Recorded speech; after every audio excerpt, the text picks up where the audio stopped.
देखिए इस क्लास में आपको एक सिंपल क्वेश्चन से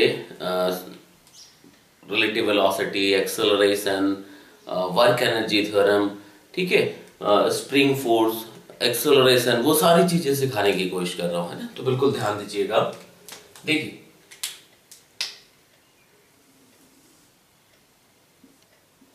मैंने क्वेश्चन दिया,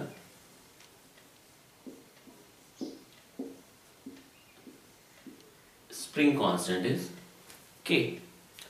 अरेंजमेंट क्या है? Two blocks of mass m1 and m2 are connected with a spring of spring constant K. अब इसको क्या किया, एक स्मूथ सरफेस पर रख दिया, कहीं पे कोई फ्रिक्शन नहीं है, ठीक है। सिस्टम क्या है? रेस्ट पे, कहीं पे कोई वेलोसिटी नहीं है, ये अरेंजमेंट है, देखिए, ठीक है। अब इसमें एक किसी ब्लॉक को वेलोसिटी देंगे, दोनों को वेलोसिटी देंगे, यहां से कंप्रेशन, इलॉन्गेशन, वो जो भी तमाम चीजें निकल सकती है उसको समझने की कोशिश की जाएगी, है ना।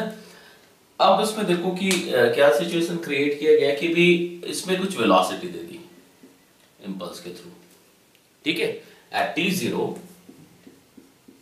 एट t इक्वल्स टू 0 हमने m1 को एक वेलोसिटी v दी, ठीक है। v वेलोसिटी इम्पार्ट की इंपल्स से, है ना। तो t0 पे m1 के पास वेलोसिटी v है और ये क्या है, रेस्ट पे था, ठीक है। क्वेश्चन ये, चलो मैं दे रहा हूं आपको कि find the maximum compression, find the maximum compression in the spring, ठीक है। This the question. अब हमें समझना है कि यार ये क्या होगा यहाँ पे, ठीक है, कि भाई v वेलोसिटी दे दी हमने फर्स्ट बॉडी को, m1 को, ठीक है। अब कंप्रेशन होगा नहीं होगा, अगर होगा तो कितना होगा, मैक्सिमम कितना होगा, ये चीजें फाइंड करनी है।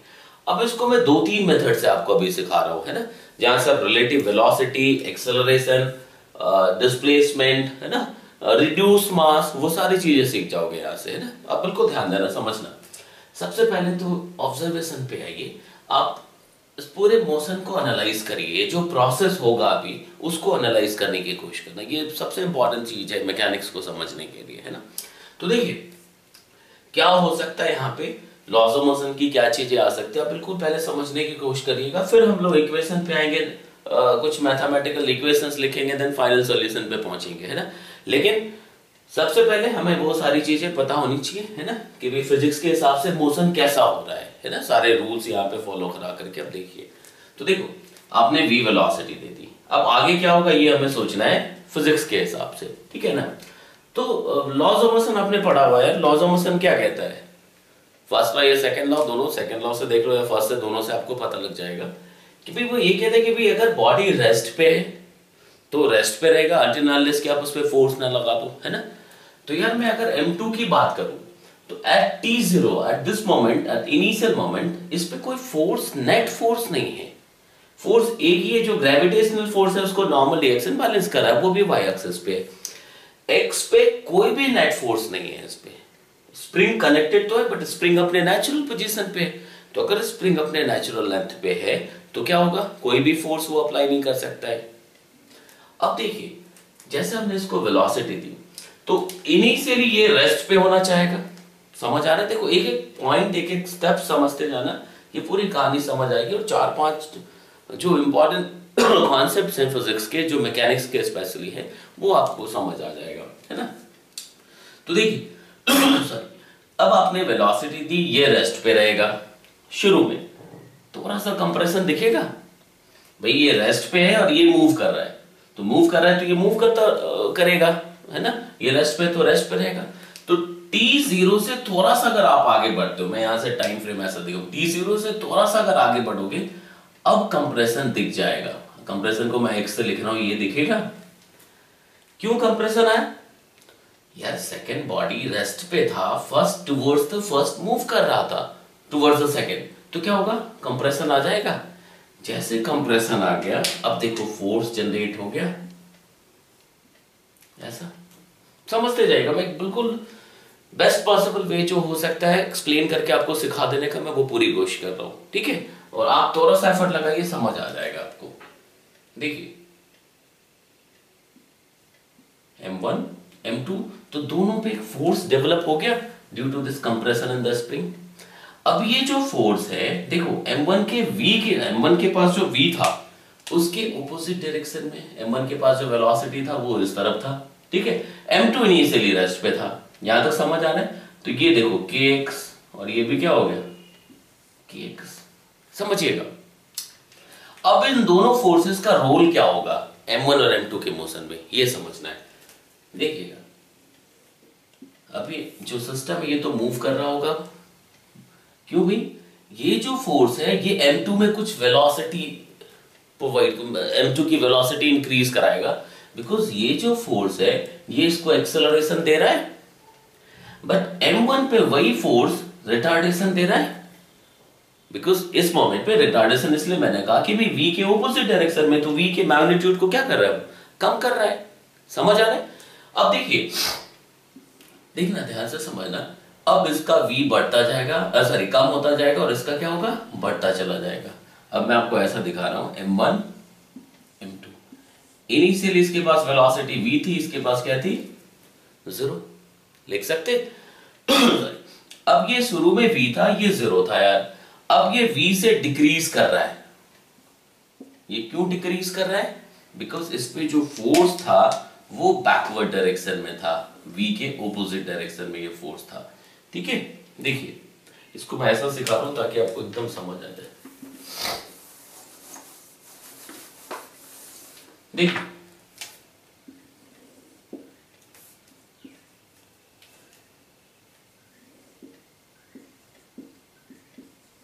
M2 है ना, तो M1 के पास वेलोसिटी V थी शुरू में, बट फोर्स बैकवर्ड आ गया kx। M2 के पास जो फोर्स है वो फॉरवर्ड है, और इसने इस तरह वेलोसिटी गेन करना शुरू कर दिया। समझ आ रहा है। अब यहां से देखो कि भाई जो M1 का V है, ठीक है, M1 के पास जो V था ये लगातार डिक्रीज होता जाएगा ड्यू टू दिस फोर्स। अब डिक्रीज होता हुआ सपोज करना ये V डैश पे पहुंचता है, ध्यान से समझना, ये डिक्रीज करता हुआ क्या हो गया, V डैश पे पहुंचता है। समझ आ रहा है कि भी M1 की वेलोसिटी क्यों डिक्रीज हो रही है, गुड। बट जो M2 है इसकी वेलोसिटी शुरू में 0 थी, यहां तक समझ आ रहा है। अब ये क्या हो गया, इंक्रीज होना शुरू हुआ। M1 की वेलोसिटी डिक्रीज हो रही है, भाई बिकॉज जो स्प्रिंग फोर्स था वो V के ऑपोजिट डायरेक्शन में था, है ना। बट M2 का जो वेलोसिटी वो इंक्रीज हो रहा है, क्योंकि उसके शुरू में कोई वेलोसिटी थी नहीं, तो जिस तरह फोर्स लगा उस तरफ उसने V गेन करना शुरू कर दिया हुआ है ना। एट एनी टाइम t इसने भी वही वेलोसिटी गेन कर ली, जितना ये डिक्रीज होके पहुंचा उतना ये इंक्रीज होके पहुंच गया। अब देखना समझना यार, ये V डैश पे डिक्रीज होके पहुंचा है, ये V डैश पे इंक्रीज होके पहुंचा है, बट एट दिस मोमेंट देखिएगा, एट दिस मोमेंट दोनों की वेलोसिटी कॉमन है, यहां तक समझ आ रहा है। इसके पहले इसकी वेलोसिटी M1 की जो वेलोसिटी होगी वो M2 से ज्यादा होगी, यहां पे भी, क्योंकि देखो एक हायर मैग्नीट्यूड पे था, एक एकदम से 0 पे था। हायर वाला डिक्रीज हो रहा है, लोअर वाला इंक्रीज हो रहा है, और एक टाइम पे बराबर हो रहा है। तो यार इसके पहले इस पूरे प्रोसेस में, इस पोजीशन को अचीव करने के पहले तक हमेशा M1 की वेलोसिटी M2 के कंपैरिजन में ज्यादा थी। समझ आ रहा है भाई, इस पूरे प्रोसेस, इस पॉइंट को अचीव करने के पहले तक हमेशा V1 क्या था, ग्रेटर देन V2 था। यहां पे V1 इक्वल्स टू क्या आ गया, V2। समझिएगा। अब अगर ये V1 equals to V2 achieve करता है, इसके बाद फर्दर क्या होगा, अब ये होगा कि भी V1 और डिक्रीज हो जाएगा, V2 इंक्रीज हो जाएगा। मतलब after achieving this condition, after this moment, अब M1 की वेलोसिटी कम हो जाएगी, M2 की वेलोसिटी बढ़ जाएगी। समझ आ रहा है।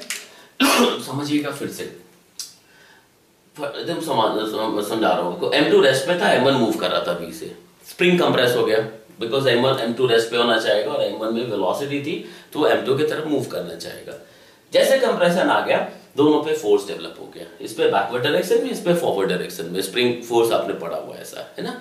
अब इस स्प्रिंग फोर्स से क्या निकल के आ रहा है कि भाई ये इसकी वेलोसिटी को कम कर रहा है, इसकी वेलोसिटी को इंक्रीज करा रहा है। सिंपल सी थ्योरी है। अब यहां से क्या पता लगा कि यार इसकी वेलोसिटी डिक्रीज हो रही है, इसकी इंक्रीज हो रही है, और एक मोमेंट पे दोनों इक्वल हो गया। तो इस मोमेंट को अचीव करने तक इसकी वेलोसिटी हमेशा हायर पोजीशन पे थी, इसकी क्या थी, उससे कम थी। But after achieving this position अब क्या होगा, उल्टा हो जाएगा, क्योंकि फोर्स तो सेम डायरेक्शन में एक्ट कर रहा है। ये इसकी स्पीड बढ़ती जाएगी और इसकी और भी कम होती जाएगी। तो अब इसके बाद क्या होगा, ये अब छोटा हो गया, ये बढ़ गया। यहां तक समझ आ रहा है। तो वेलोसिटी क्या हुआ ये तो पता लग गया। अब यहां से कंप्रेशन का क्या मतलब है, आप ये सोच रहे होगे कि यार हमें तो मैक्सिमम कंप्रेशन निकालना, वेलोसिटी पे कहां अटके हो। यहां तक समझ आया। अब देखो कंप्रेशन, और वो भी मैक्सिमम कंप्रेशन कैसे आएगा। इस मोमेंट को अचीव करने तक m1, सपोज ये m1 है और ये m2 है, ठीक है। तो ऐसा चल रहा था, तो जब तक दोनों इक्वल नहीं हो गया तब तक इसकी वेलोसिटी इससे ज्यादा थी, m1 m2। तो भैया m1 ज्यादा मूव कर रहा है m2 के कंपैरिजन में, तो फाइनली एज अ रिजल्ट क्या दिखेगा, compression in the spring. Suppose अगर दोनों को इक्वल वेलोसिटी दी होती तो कभी भी कोई कंप्रेशन आता ही नहीं। अग्री कर रहे हो। दोनों को अगर इक्वल वेलोसिटी हमने दी होती m1 as well as m2, तो क्या होगा, कभी कोई कंप्रेशन नहीं आता। अगर हमने m1 को m2 से ज्यादा वेलोसिटी दी, डेफिनेटली कंप्रेशन आएगा। अगर हमने m2 को m1 से ज्यादा वेलोसिटी दी होती तो क्या होता है, एलोंगेशन आता। अब देखना, शुरू में ये फास्ट चल रहा है इसके कंपैरिजन में, तो कंप्रेशन आता जाएगा।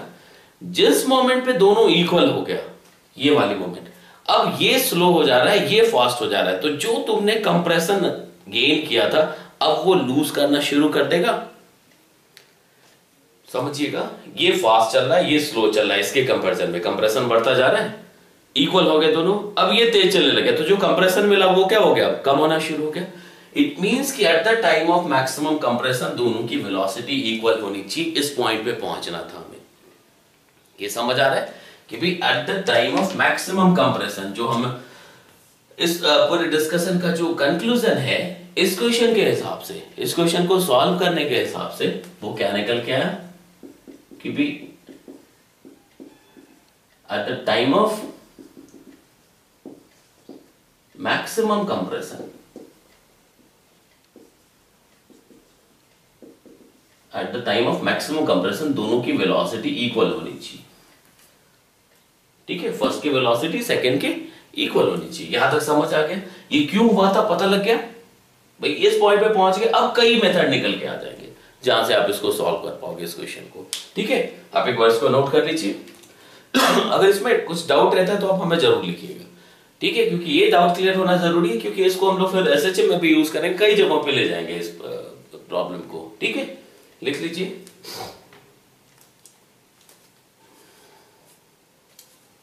समझ आ रहा है कि भाई जब तक वो इक्वल वेलोसिटी गेन नहीं करता है तब तक वो फर्स्ट की वेलोसिटी सेकंड से ज्यादा रही होगी, है ना। उसके बाद फर्स्ट की वेलोसिटी कम हो गई होगी, सेकंड बढ़ गया होगा। इसलिए जो मैक्सिमम कंप्रेशन की बात करते हैं तो वो कब आता है, जब दोनों की वेलोसिटी इक्वल ना हो जाए। ठीक है, एट द सेम टाइम इसका उल्टा भी सोचिएगा कि अगर हमने इसको वेलोसिटी दी होती तो कंप्रेशन की, एलोंगेशन की बात करते वहां पे भी यही चीज आएगी। तो ये मैं होमवर्क के लिए आपको देके जाऊंगा, आप इसको समझिएगा। यहां तक लिख लिए।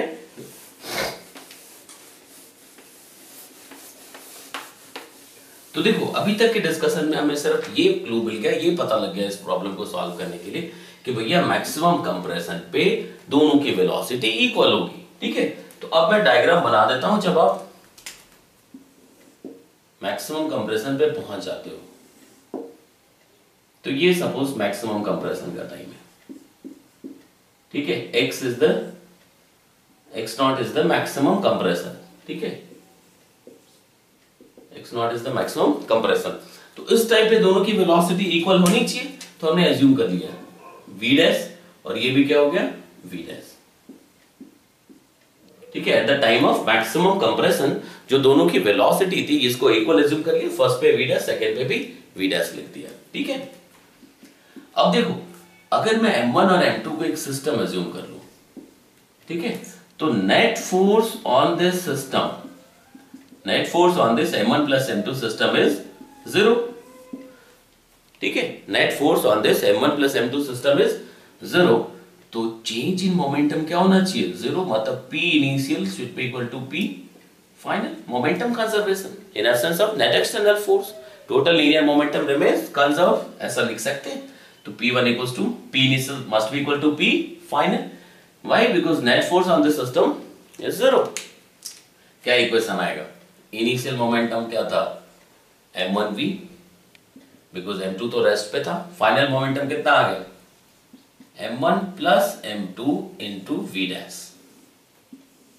क्यों लिखा है ऐसा, m1v equals to m1 plus m2 v dash, क्योंकि इस समय कॉमन वेलोसिटी गेन कर ली, तो v डैश कितना आ गया आपका, m1v upon m1 plus m2। ठीक है, लिख लीजिए।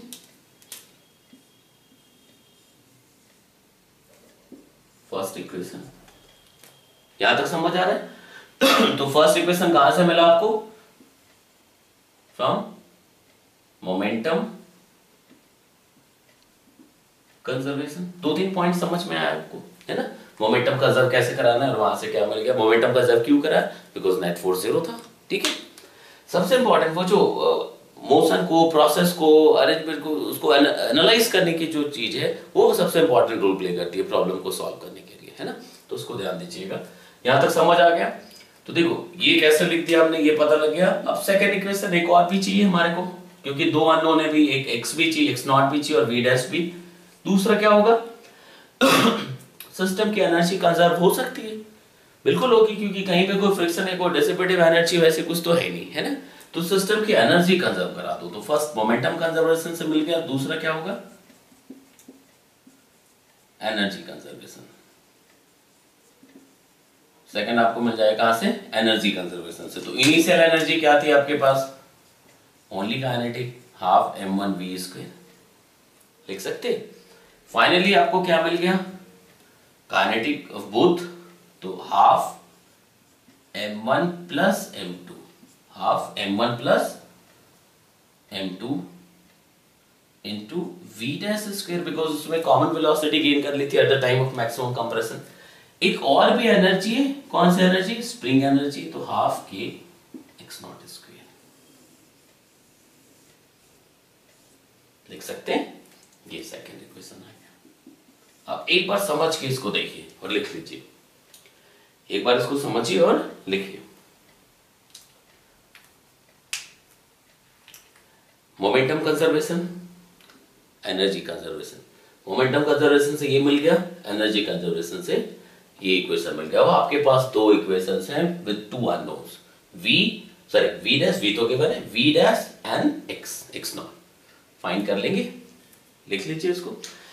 सेम प्रॉब्लम को रिलेटिव एक्सेलरेशन से मैं सिखा रहा हूं, इसी प्रॉब्लम को रिड्यूस मास से भी बता रहा हूं, तो आप कनेक्ट कर पाओगे कि हो क्या रहा है यार, कैसा क्या चीज सॉल्व कर सकते, क्या नहीं कर सकते। ठीक है, इसको नोट करिए, समझिएगा, एक बार नोट कर लीजिए।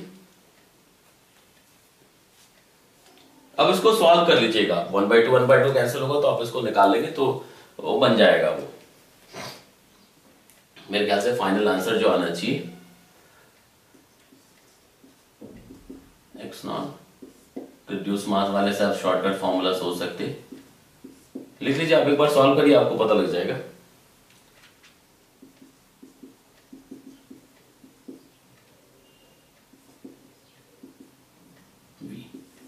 ये आंसर आएगा, आप एक बार इसको सॉल्व कर लीजिएगा। 1/2 कैंसिल होगा, v डैश का वैल्यू पुट कर दीजिए, आ जाएगा। ठीक है, यहां तक समझ आ गया, गुड। अब इसी प्रॉब्लम को अलग तरीके से सॉल्व करते हैं हम लोग, यहां तक समझ आ गया।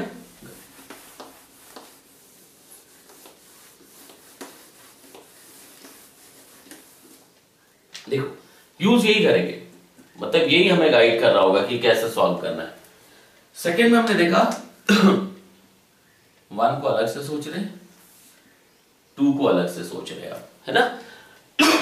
तो 1 पे जो एट एनी टाइम t जो फोर्स है, सपोज एट टाइम t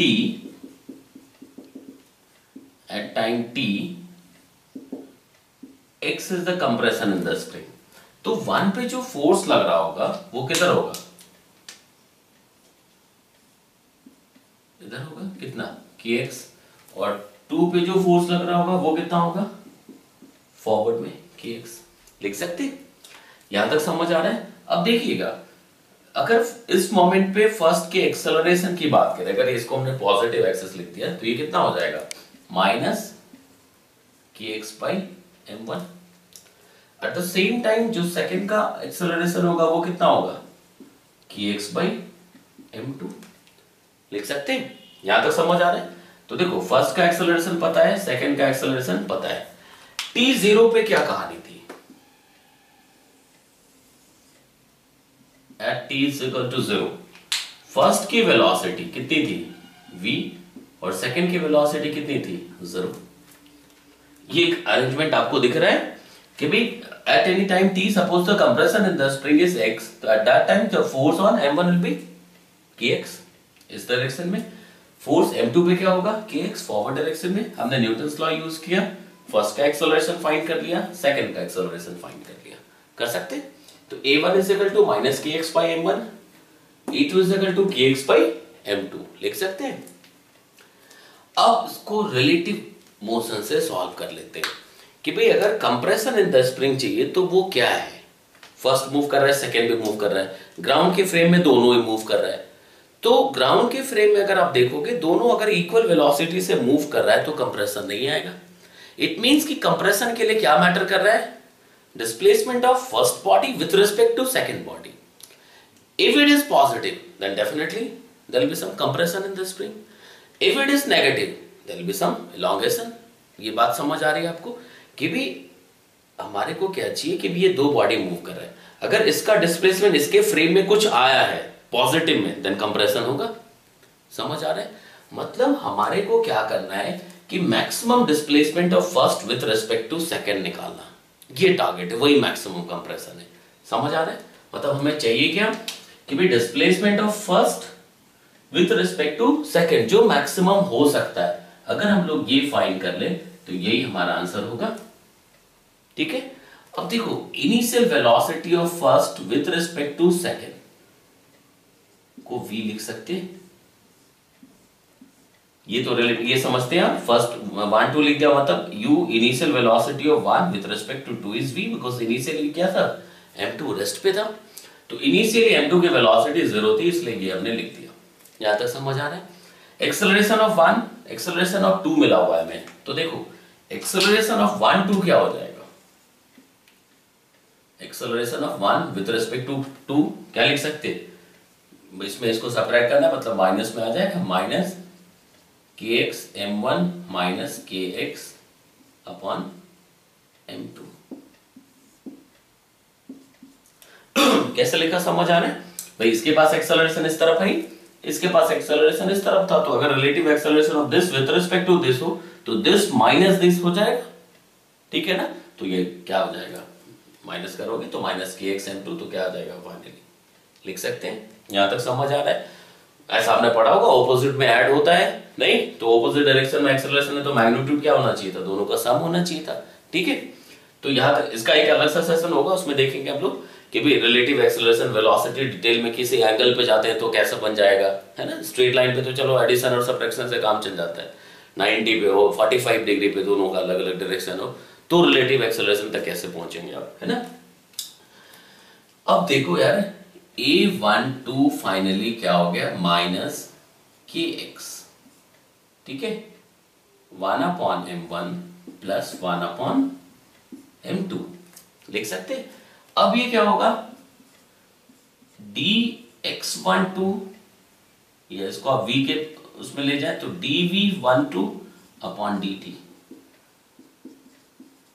इसको समझिएगा, लिख सकते हैं। dv12 मतलब relative acceleration of 1 with respect to 2 equals to rate of change of velocity of 1 with respect to 2 with respect to time, लिख सकते हैं। अब ये क्या हो जाएगा, dv12 dx12 ऐसा लिख सकते हैं। ठीक है ना, minus kx 1 upon m1 plus 1 upon m2। यहां तक समझ आ रहा है। सॉरी, क्या होगा बताएं। यहां से क्या लिख सकते हैं, v12, ठीक है ना, इसको v12 लिख सकते, dv12 है ना, इसको हमने v12 लिख दिया, इक्वल्स टू क्या आ जाएगा माइनस के x m1 m2 m1 plus m2 dx12। ये कैसे लिख दिया समझ आ रहा है? इनफैक्ट ये जो x है ये भी x12 ही है। देखो x क्या है यहाँ पे, x द कंप्रेसर, तो ये 12 ही है, लिख सकते हैं ना। तो इसका ध्यान रखिएगा, वही चीज है, मतलब इसके साथ हम इंटीग्रेट कर सकते हैं इसको। यहां तक समझ आ गया? ये कैसे लिखा समझ आ रहा है? अब इसका फाइनल स्टेप देखिए कि भी फाइनली क्या करना है। यहां तक समझ आ गया? आप एक बार इसको नोट करिए, फिर मैं इसको हटाता हूं। ये लिख दिया।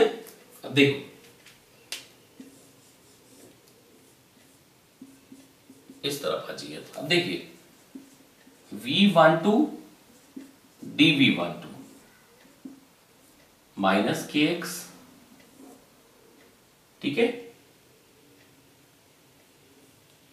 इसको ऐसा लिख लो, कांस्टेंट जो है बाहर रखो उसको, m1 plus m2 upon m1 m2 minus, लिख सकते हैं कांस्टेंट था, d के एक्स डी x12 लिख सकते हैं। ये देखिएगा x और x12 एक ही फंक्शन है, मतलब हमने यहां शॉर्ट में x लिख दिया था। x बेसिकली क्या था, displacement of first with respect to second, because x was the compression in the spring at time t। तो ऐसा लिख सकते हैं। अब देखो when the compression was zero, मतलब displacement of one with respect to two क्या होता, zero, उस समय relative velocity कितनी थी, v। समझ आ रहा है? ये लिख सकते हैं ना, जिस समय कंप्रेशन क्या था, जीरो था, उस मोमेंट पे velocity of one with respect to क्या था, जीरो। जब इन दोनों का, जब मैक्सिमम कंप्रेशन पे पहुंचोगे, दोनों इक्वल वेलोसिटी पे पहुंचता है। ये हमने सबसे पहले डिस्कशन में ये निकाला था कि भाई जब मैक्सिमम कंप्रेशन होगा उस टाइम पे दोनों इक्वल वेलोसिटी पे होगा।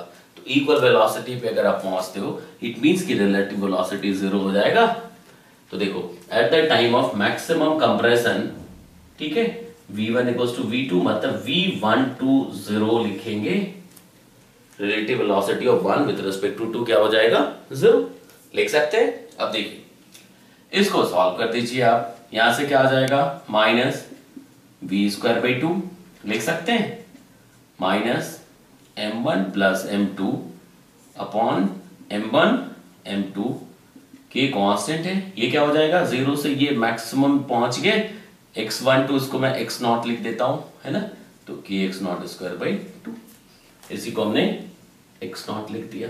समझ आ रहा है? देखो ये कोई आपको याद नहीं करना है या कहीं वापस इसको सॉल्व नहीं करना है, बट एक अप्रोच समझना है। यहां से हमें रिलेटिव वेलोसिटी, रिलेटिव डिस्प्लेसमेंट समझना था, कंप्रेशन को देखना था, ठीक है, क्योंकि आखिरी में जो मेथड है वो सबसे आसान है, वो एक लाइन में सॉल्व करके निकालेंगे, है ना। बट यहाँ पे जो पैटर्न ऑब्जर्वेशन है, मतलब कॉन्सेप्ट क्या यूज करना है, वो समझने वाली कैपेसिटी वाली चीज जो थी, उन सारी चीजों पे ध्यान देना था हमें, है ना। अब देखो यहां से क्या होगा, x0 मिल जाएगा आपको, x0 कितना होगा, v बाहर आ जाएगा, root m1 m2 upon m1 plus m2 into k। पहले भी यही आया था, अब भी यही मिल गया आपको। समझ आया? लिखिए इसको लिख लीजिए, यहां तक था कि लास्ट के 3 स्टेप्स थे, यहां तक लिखिएगा, फिर यहां पहुंचिएगा।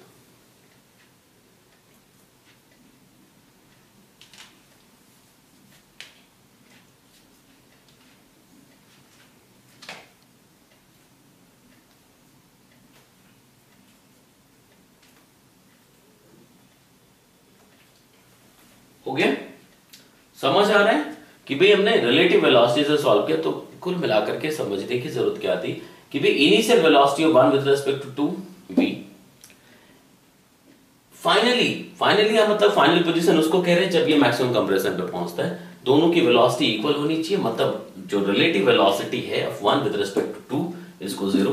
तो ये 2 पॉइंट समझ आ रहे हैं। इनिशियल ये v था, at the time of maximum compression ये क्या हो गया, zero. Eight any time t दोनों का एक्सेलरेशन हमने फाइंड किया, पहले का माइनस kx/m1 आया, दूसरे का kx/m2 आ गया, तो उस मोमेंट पे हमने रिलेटिव एक्सेलरेशन फाइंड कर लिया, ठीक है। और वहां से फिर हमने ये कुछ मैथमेटिकल स्टेप्स लिखे। यहाँ पे फिर से वही फिजिक्स, जब इनिशियल वेलोसिटी v है रिलेटिव, तो उस समय कंप्रेशन क्या था 0। जब ये 0 हुआ तो ये क्या हो गया मैक्सिमम फाइनल सॉल्यूशन। ठीक है, लिख लिया आपने? गुड।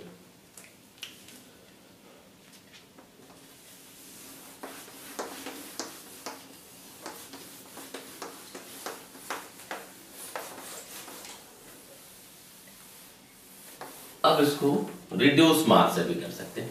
रिड्यूस मास है क्या, ये आप कह सकते हैं कि इफेक्टिव इनेर्शिया है ना।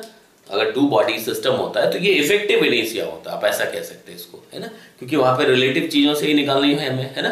तो इसका डेरिवेशन भी एक बार देखेंगे आप लोग, है ना, बट अभी यहाँ पे समझ ले रिड्यूस मास होता क्या है।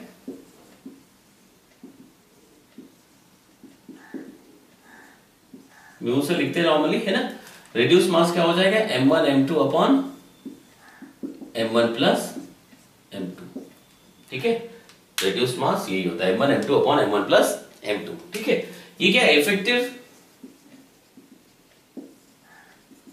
इनेर्शिया कह सकते हैं इसको, किसी भी टू बॉडी सिस्टम में, है ना। टू बॉडी सिस्टम में तो इफेक्टिव इनेर्शिया, ऐसा नहीं कि अगर ग्रेविटेशनल फोर्स आ रहा है तो वो रिड्यूस नहीं हो जाएगा। यहाँ पे इस बात का ख्याल रखिएगा, ये सिर्फ रिलेटिव मोशन के हिसाब से जो नेट एक्सेलरेशन वहां से रिलेटिव डिस्प्लेसमेंट जो आता है ना, उसके लिए हम लोग ये यूज कर सकते हैं।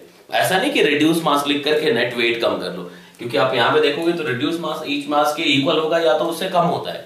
ठीक है ना, तो यहां तक समझ आ रहा है।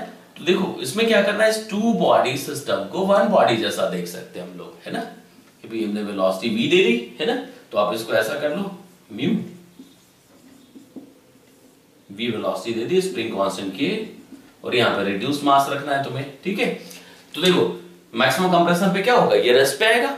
अब थोड़ा समझ आ रहा होगा, रिड्यूस मास मतलब रिलेटिव जो लिखते थे आप दो बॉडी के लिए, उसको सिंगल बॉडी में लेकर के ग्राउंड पे पहुंच जाते हैं।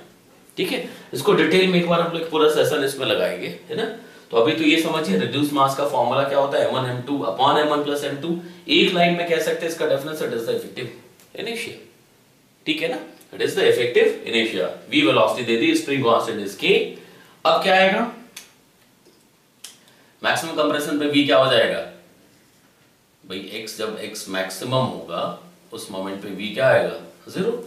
एनर्जी कंजर्व करा दो, हाफ mv स्क्वायर, मतलब reduced mass v square is equal to half kx not square. लिख सकते हैं म्यू को क्या लिखोगे, m1 m2 upon m1 plus m2 into v square is equal to kx not square.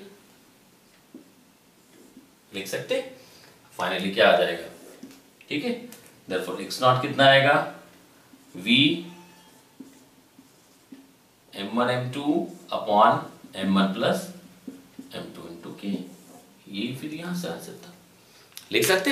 Reduce mass आप derive करना, चलो आप खुद से करने को, दो बॉडी लेना है ना, दोनों का अलग अलग एक्सेलरेशन निकालना और रिलेटिव एक्सेलरेशन पे पहुंचना। तो जो रिलेटिव एक्सेलरेशन होगा वो नेट फोर्स जो एक बॉडी पे F आ रहा था अपॉन दिस मास होगा, इसलिए इसको इफेक्टिव इनेर्शिया कहते हैं और इसका नाम रिड्यूस मास रख दिया। ठीक है ना, तो कैसे रिड्यूस मास यूज करना है यहाँ पे वो समझ आ गया। इसको टू बॉडी SHM जो होगा वहां पे भी इस देखो, फाइनली हमारा टारगेट है कि भी ऑब्जेक्टिव क्वेश्चन जितनी जल्दी सॉल्व करके एफिशिएंसी से एक्यूरेसी से निकाल ले, वही हमारा टारगेट है ना। लेकिन यार उस पॉइंट को, उस पोजीशन को अचीव करने के लिए फिजिक्स में आपको परफेक्ट होना पड़ेगा। और जब आप उस प्रोसेस में होते हैं कि फिजिक्स सीख रहे हो आप, उस समय शॉर्टकट्स को अवॉइड करेंगे। ठीक है, आप एक बार फिजिक्स को समझ जाएं क्या होता है, फिर आप देख पाएंगे कि भी हाँ कहाँ पे शॉर्टकट्स यूज करने, कहाँ पे नहीं करने, कहाँ पे नहीं करने शॉर्टकट्स, ये सबसे इंपॉर्टेंट होता है। ठीक है, फाइनली आप उन वैसे एग्जाम्स को टारगेट कर रहे हो जो प्रोसेस ऑफ क्या है, जो मेथड ऑफ रिजेक्शन है, वो रिजेक्ट करने के लिए पेपर पूछते हैं आपसे। ठीक है, तो आपको तैयार होना पड़ेगा, आप कर सकते हैं, बहुत आसान चीज, फिजिक्स तो है ही आसान है ना। आप हर एक टॉपिक देखना, हर एक चीज सिखा दूंगा आपको, समझ आ जाएगा। आप थोड़ा एफर्ट लगाओ अपनी तरफ से, बनेगा। ठीक है, चलिए इसको लिख लीजिए, फिर नेक्स्ट देखते हैं क्या हो सकता है ना। इसको समझिएगा, एक बार घर पे फिर से करने की कोशिश करिएगा। ठीक है, और रिड्यूस मास का ये जो फॉर्मूला हमने लिखा है ये डेराइव करने की कोशिश करना, नहीं होता आप हमें लिखिएगा फिर। ठीक है।